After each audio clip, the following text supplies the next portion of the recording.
بسم اللہ الرحمن الرحیم الحمد للہ وکفا وسلام علی عبادہ الذین اصطفیٰ اما بعد۔ حاضرین و ناظرین، یہ درس قرآن نمبر 616 ہے اور آج سورۃ الانعام کی 2 آیتوں کی تلاوت و تشریح کی جائے گی، آیت نمبر 143 اور 144۔ اعوذ باللہ من الشیطان الرجیم، بسم اللہ الرحمن الرحیم۔ 8 أزواج من الضأن 2 ومن المعز 2 قل آذكرين حرم أم الأنثيين أما اشتملت عليه أرحام الأنثيين نبئوني بعلم إن كنتم صادقين ومن الإبل 2 ومن البقر 2 قل آذكرين حرم أم الأنثيين أما اشتملت عليه أرحام الأنثيين أم كنتم شهداء إذ وصاكم الله بهذا فمن أظلم ممن افترى على الله كذبا ليضل الناس بغير علم إن الله لا يهدي القوم الظالمين صدق الله العظيم۔ لفظی ترجمہ یوں ہے، 8 ازواج پیدا فرمائیں 8 قسمیں، من الضأن بھیڑ میں سے، 2 ومن المعز 2 اور بکری میں سے 2۔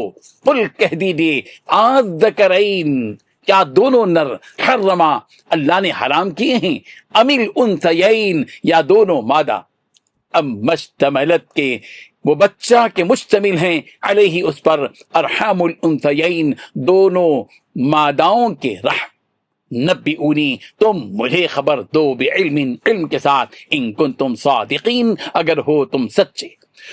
ومن الابل 2 اور پیدا فرمائے اونٹ میں سے 2، ومن البقر 2 اور گائے میں سے 2۔ قل کہہ دیجئے، آذکرین کیا دونوں نر، حرما اللہ نے حرام کیے ہیں، ام الانثیین یا دونوں مادہ، ام مشتملت یا بچہ کے مشتمل ہیں، علیہ اس پر، ارحام الانثیین دونوں ماداؤں کے رحم، ام کنتم شہداء یا یہ کہ تم حاضر تھے، اذ جب، وصاکم اللہ اللہ نے تمہیں وصیت کی تھی، بہذا اس کی، فمن اظلم پھر کون زیادہ ظالم ہے، ممن اس شخص سے جس نے افطرا گھڑا، علی اللہ اللہ پر، کذباً جھوٹ، لیضل تاکہ وہ گمراہ کرے، الناس لوگوں کو، بغیر علم بغیر علم کے، ان اللہ لا یہدی القوم الظالمین یقیناً اللہ ہدایت نہیں دیتا ظالم قوم کو۔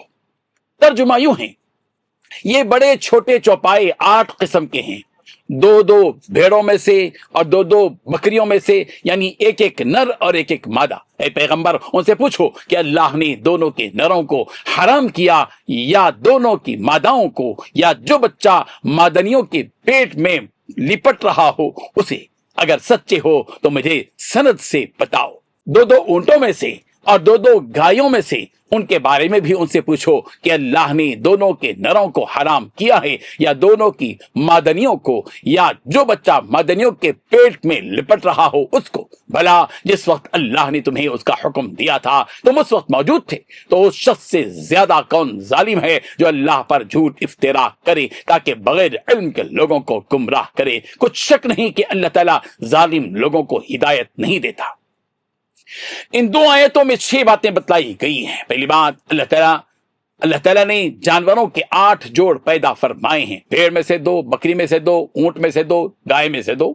دوسری بات، اللہ تبارک و تعالیٰ نے ان میں سے کسی کو حرام نہیں کیا اور نہ ہی ان کے پیٹ میں موجود بچوں کو۔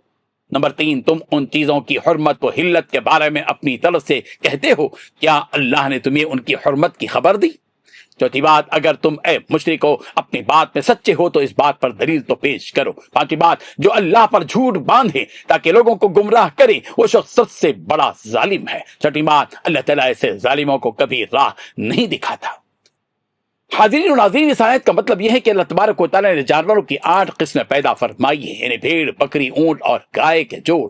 اس طرح یہ 8 ہو گئے جن سے انسان مختلف طریقوں سے فائدہ اٹھاتا ہے، گوشت کھا کر، دودھ پی کر، بوجھ برداری وغیرہ سے۔ پھر اللہ تبارک و تعالیٰ کفار و مشرکین کی حالت کو بیان کر رہے ہیں کہ وہ لوگ اپنی مرضی سے جب چاہے جسے چاہے حرام کر دیتے ہیں، کبھی انہیں حلال کر دیتے ہیں اور کبھی تو ان مادہ جانوروں کے پیٹ میں موجود بچوں کو بھی بنا کسی دلیل کے حرام قرار دیتے تھے کہ فلاں جانور کا گوشت حرام، فلاں جانور پر سوار ہونا اور بوجھ ڈالنا حرام وغیرہ وغیرہ۔